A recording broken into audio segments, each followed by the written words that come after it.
menggunakan pakaian serba hitam-hitam. Dia melihat ke sekeliling dan dia tidak melihat siapa-siapa selain dirinya, mengancam para pasukan pejuang Palestina. Semua orang pasti sudah tahu tentang peperangan yang terjadi di Palestina yang dibombardir oleh Israel. Serangan yang berawal dari nafsu Israel untuk menguasai wilayah Gaza, namun jangankan menguasai, untuk bisa menerobos masuk saja Israel itu nggak bisa pada awalnya, seperti itu. Ternyata sudah banyak banget cara yang dilakukan oleh Israel untuk menundukkan kota kecil ini. Blokade rapat yang dilakukan terhadap rakyat Gaza membuat rakyat Gaza tersendiri kesulitan untuk mendapatkan bahan makanan, obat-obatan, bahkan energi. Dan hal ini sudah dilakukan sejak tahun 2006.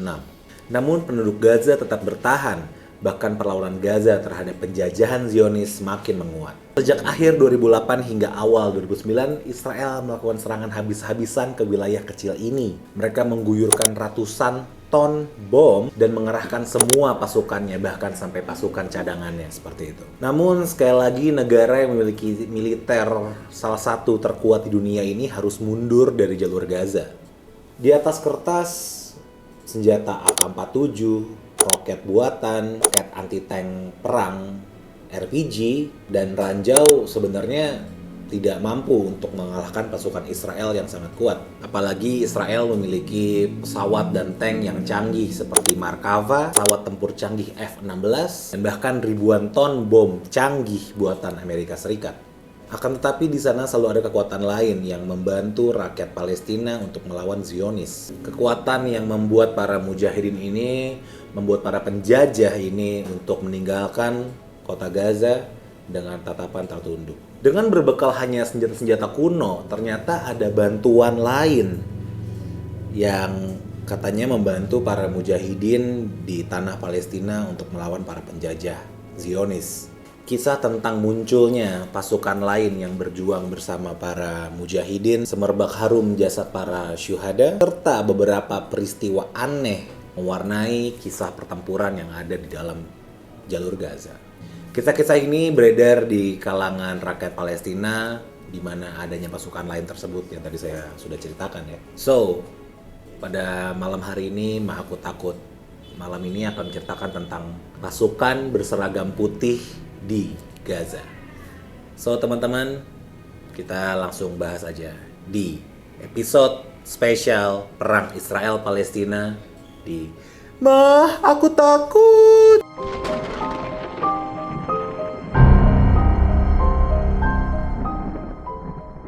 Aku Takut biasanya selalu menceritakan kisah-kisah horor ya. Cuman ini tim kreatif studio kecil TV menyarankan ada satu kisah ini yang harus saya bacakan. Katanya tentang ada satu keajaiban yang disebut dengan pasukan berseragam putih. Apa itu? Dan katanya kisah ini juga sudah melegenda di kalangan rakyat Palestina. Yang dengar-dengar ya, katanya pasukan berseragam putih ini yang juga membantu para mujahidin Palestina untuk melawan para penjajah Zionis. Bahkan pasukan Israel pun mengakui adanya pasukan berseragam putih itu, guys. Jadi legenda ini nggak cuman dari satu sisi doang, namun dari sisi Israel pun juga mengakui keberadaannya. Suatu hari di penghujung Januari 2009, sebuah rumah milik keluarga Dardunah yang berada di antara Jabal Al-Kashif dan Jabal Ar-Rais, tepatnya di Jalan Al-Karom, didatangi oleh sekelompok pasukan Israel. Seluruh anggota keluarga Dardunah disuruh untuk duduk di sebuah ruangan oleh pasukan Israel. Salah satu anak laki-laki diinterogasi oleh pasukan Israel tentang ciri-ciri pasukan Al-Qassam. Saat diinterogasi, sebagaimana ditulis oleh situs Filsitin Al-Aan, mengutip cerita seorang mujahidin Al-Qassam. Anak laki-laki tersebut yang sedang diinterogasi menjawab dengan jujur bahwa pasukan Al-Qassam itu menggunakan pakaian serba hitam-hitam. Akan tetapi pasukan Israel marah akan jawaban anak lelaki tersebut dan memukulnya hingga pingsan. Selama 3 hari berturut-turut, anak lelaki tersebut diinterogasi dan tetap menjawab bahwa pejuang Al-Qassam itu menggunakan pakaian hitam. Akhirnya para tentara itu makin marah ya karena tidak puas dengan jawaban anak lelaki tersebut, dan tentara tersebut mengatakan bahwa bohong, harusnya nggak hitam, harusnya itu bajunya putih. Nah, agak aneh juga ya tentara Israel kalau dia udah tahu yang dia lihat adalah pasukan berseragam putih, kenapa dia harus memaksa orang yang mungkin aja anak laki-laki tersebut emang nggak lihat ya, atau gimana, atau salah lihat atau gimana gitu kan, emang lihatnya baju hitam gitu, terus dipaksa untuk ngomong baju putih gitu sampai 3 hari berturut-turut interogasi. Sungguh kejam sekali ya. Oke, itu barusan cerita tentang pasukan Al-Qassam ya, yang disebut-sebut legenda di Palestina, tentang pasukan yang membantu perjuangan mujahidin untuk melawan para penjajah. Ada lagi sebuah kisah keajaiban yang terjadi di Palestina, yaitu suara tak bersumber. Dan kisah ini juga sudah melegenda juga di Palestina, bahkan sampai di ceramah dan bahkan sampai masuk ke dalam khutbah oleh Khatib Masjid Izzuddin Al-Qassam di wilayah Nasirat Gaza yang ditayangkan di TV channel Al-Quds. Ya, ternyata juga ditulis oleh Dr. Abdurrahman Al-Jamal di situs Al-Qassam dengan judul Ayat Ar-Rahman fi Jihad Al-Furqan, yang berarti ayat-ayat Allah dalam Jihad Al-Furqan. Sang khotib bercerita bahwa seorang pejuang telah menanam ranjau untuk menjebak pasukan Zionis yang akan datang. Saya telah menanam ranjau, saya melihat helikopter yang turun dengan banyak pasukan yang mereka akan datang ke daerah yang sudah saya pasangkan ranjau, kata pejuang tersebut.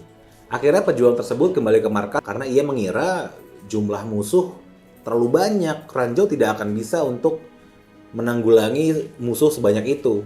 Namun sebelum meninggalkan lokasi tersebut, sang pejuang mendengar sebuah suara yang berteriak, "Utsbut sabatkallah," yang artinya kurang lebih, "Diam di tempat, Allah menguatkanmu," katanya seperti itu guys. Dan ucapan itu ia dengar selama 3 kali berturut-turut. Mujahidin itu berkata, dia melihat ke sekeliling dan dia tidak melihat siapa-siapa selain dirinya.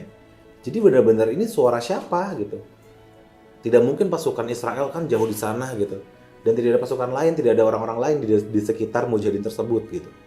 Lantas itu suara siapa gitu. Akhirnya sang mujahid tersebut berdiam diri sesuai perintah yang ia dengarkan dan keajaiban pun terjadi.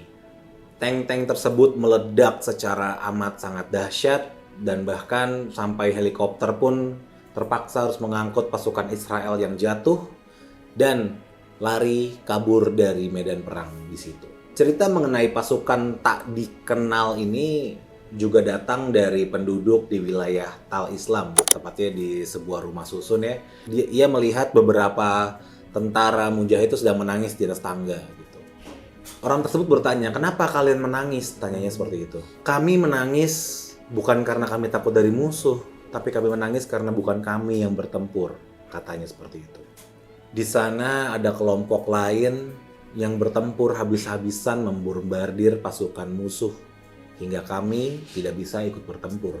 Ujarnya seperti itu guys. Nah, jadi tadi itu juga cerita tentang suara tak dikenal dan bahkan pasukan yang tak dikenal juga gitu ya, yang melegenda di masyarakat Palestina gitu. Berikutnya ada satu kisah unik juga tentang keajaiban yang terjadi selama perang Gaza di Palestina. Seorang mujahid Palestina juga menceritakan di sebuah situs Filistin Al-An tentang kisah aneh yang ia alami atau yang ia tahu mungkin. Saat ia bertugas di wilayah Jabal Ar-Rais, sang mujahid melihat seekor merpati yang bersuara sangat melengking di atasnya sebelum rudal-rudal Israel jatuh ke tanah Gaza. Para mujahidin mengira bahwa merpati ini mengisyaratkan sesuatu gitu kepada para mujahidin. Ternyata benar, setelah burung merpati itu lewat, para mujahidin langsung masuk ke dalam perlindungan dan ternyata nggak lama setelah itu, bom-bom Israel berjatuhan di atas mereka. Cerita keajaiban tentang binatang itu nggak cuma merpati doang, ada juga seekor anjing yang dikisahkan membantu pasukan mujahidin yang diceritakan di situs Filistin Al-An. Suatu hari ketika pasukan Al-Qassam sedang melakukan ribat pada malam hari, tiba-tiba muncul anjing militer milik tentara Israel. Anjing tersebut memang dilatih untuk mengetahui tempat persembunyian pasukan, tempat persembunyian senjata, persembunyian bom, dan lain-lain.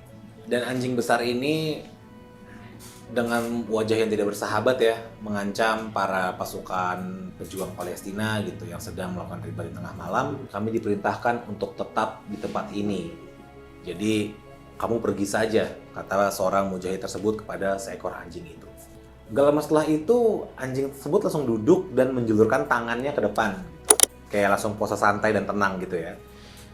Dan gak lama setelah itu salah seorang mujahid memberikan korma kepada anjing tersebut untuk dia makan. Dan dengan tenang anjing tersebut pun pergi meninggalkan para pasukan mujahid.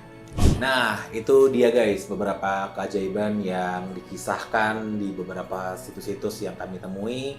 Sumbernya kami masukin di description untuk bisa dibaca-baca jadi referensi atau mungkin jadi bacaan untuk tidur atau gimana.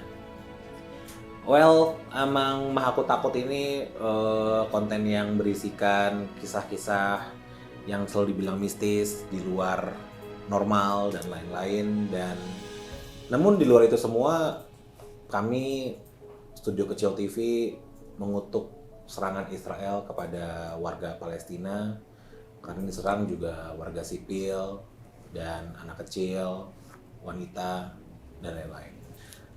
Stop perang sekarang juga, dan kita hanya bisa mendoakan agar warga Palestina yang masih selamat dapat diberi keselamatan terus-menerus, dan semoga perang segera dihentikan. From the river to the sea, Palestine will be free.